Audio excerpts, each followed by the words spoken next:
Nos enlazamos ahora con Alejandro Rosas, un historiador mexicano. Alejandro, ¿qué tal? Un gusto que estés con nosotros. Muy buenos días. ¿Qué tal, Raimundo? Buenos días. Muchas gracias por la invitación. Alejandro, hay cosas que yo no termino de entender, pero tú eres historiador y nos vas a ayudar a aclarar. El punto número uno es esta petición que está haciendo el presidente López Obrador al Vaticano sobre una disculpa pública por lo que se hizo durante la evangelización. Si mal no recuerdo, pues lo ha hecho el Vaticano ya varias veces. El propio Papa Juan Pablo II, al llegar a República Dominicana, ofreció esta disculpa, y el Papa Francisco lo ha dicho varias veces, la última en Bolivia. Esto parece una reiteración de algo que el propio Vaticano ya le respondió al presidente López Obrador. ¿Estoy equivocado? ¿Hay una reiteración? ¿Cuál es el contexto de este pedimento nuevo, Alejandro? Yo creo que hay un uso político de la historia en muchos sentidos, porque evidentemente la Iglesia ya ha pedido disculpas y ofrecido por la Inquisición, por diversos momentos muy oscuros en la historia de la humanidad. Aquí este asunto me parece que es más bien parte de ese discurso de el gobierno que defiende las causas sociales desde tiempos inmemoriales, pero está todo sacado del contexto. Es decir, le pide disculpas a la Iglesia cuando, si nos vamos estrictamente al hecho histórico, si una institución fue defensora de los pueblos indígenas inmediatamente después de la conquista, fue la Iglesia, y ahí están los grandes defensores que podríamos llamar de derechos humanos, pero llamar de derechos humanos sería sacarlos del contexto. El problema es que aquí en el discurso político todo lo estamos viendo, o lo está viendo el presidente, desde la óptica del siglo XXI, y todo lo que sucedió en el siglo XVI habría que analizarlo en el contexto del pensamiento, de la mentalidad y del momento, es decir, el contexto de esa circunstancia. Entonces a mí me parece ocioso que esté buscando que le ofrezca disculpas hasta el amo del universo, pasando por los países europeos, porque si vamos en esas, y yo lo he dicho, por ejemplo, aquí los propios mexicas tendrían que haberle pedido perdón primero a los pueblos originarios que estaban en el Valle de México antes de que ellos llegaran, y a quienes finalmente sometieron, y a quienes finalmente explotaron durante 150 años.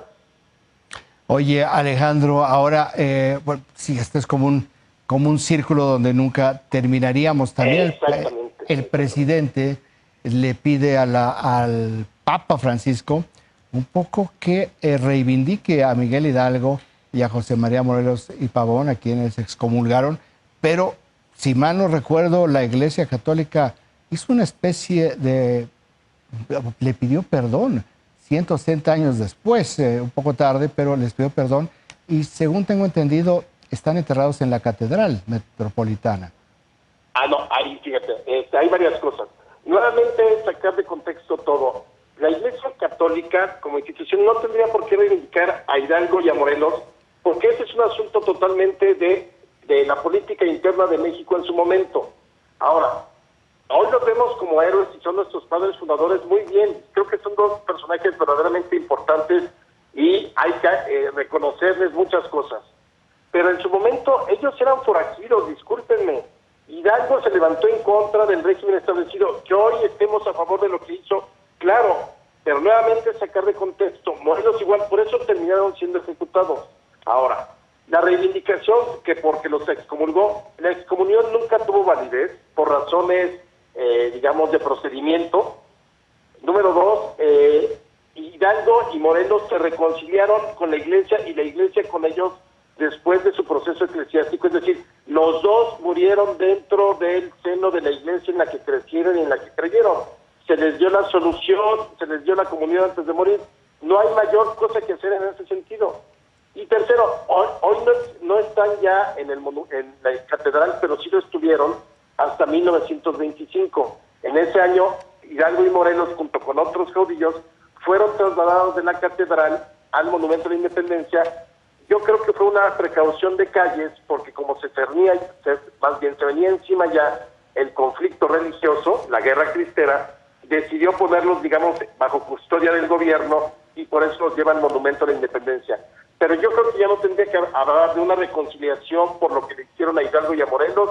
Eso quedó resuelto en 1811 en el caso de Hidalgo y en 1815 en el caso de Morelos. Insisto, es sacar nuevamente de contexto al hecho histórico y a los personajes.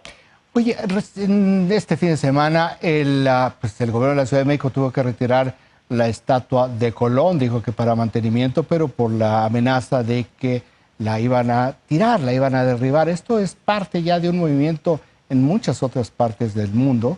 Pues es un poco como tirar esta parte de la memoria de una nación en un debate que yo creo que es muy importante, interesante, sobre si las estatuas, que puede ser de conquistadores, de personas que en su momento, como dices, en su tiempo, pudieron haber hecho daño o no, que nos lleva a una especie de revisionismo histórico, y el discurso político habla como si no hubiera escrito nada O'Gorman o como si no hubiera desarrollado nada Miguel León Portilla sobre, no la conquista de Tenochtitlan, de lo que era México, sino sobre un encuentro de dos mundos. Aquí te pregunto, de nuevo estamos en una parafernalia o un discurso panfletero, ideológico, trastocado en términos históricos. Sí, yo creo que estamos exactamente en lo que dices. Es un discurso panfletero ideológico, cubierto de vamos a reflexionar, pero no están promoviendo la reflexión. A mí me parece que lo que tendríamos que hacer no es quitar monumentos. Obviamente no hay un monumento a Victoriano Huerta o a Nuño de Guzmán, que fue uno de los principales, cometió muchas atrocidades. Es más, ni siquiera tenemos un monumento propio de Hernán Cortés en México, por toda esta idea de la historia oficial con que se fue construyendo el imaginario mexicano, el gran villano de la historia, un México resentido, un México con muchos prejuicios. Pero yo creo que si el gobierno, tanto de la Ciudad de México como a nivel federal, realmente quisiera alentar la reflexión, alentar la educación y el conocimiento de la historia, tendría que abrir medios de comunicación, organizar foros, conferencias, reunir a todas las visiones, porque al final la historia es interpretación. Pero lo que está haciendo es, a partir de la ideología, exactamente, quito esto. ¿Por qué? Porque Colón significa cuando llegó Europa a América y nos explotaron. Así, esa es la simplificación. Nos estamos repitiendo un discurso que fue muy exitoso después de la Revolución y que lo vemos plasmado en el muralismo mexicano, donde los 300 años de dominio español o del virreinato fueron terriblemente malos, oscuros y villanescos, vale la expresión, y de pronto llegó la luz del siglo XIX con Hidalgo y Morelos y la independencia. Es increíble que un país que está por cumplir 200 años apenas de México independiente no conozca sus 300 años anteriores, que son 100 más. Es decir, ahí es donde tendría que empezar la reflexión de este gobierno. ¿Por qué decidimos durante tanto tiempo ocultar el virreinato? ¿Por qué no se habló de lo que es México a partir de la fundación en 1521? ¿Por qué no conocemos nada de 300 años, 62 gobiernos? Ahí es donde se formó México. México no es Cuauhtémoc ni Cuitláhuac. Eso sería solo una parte.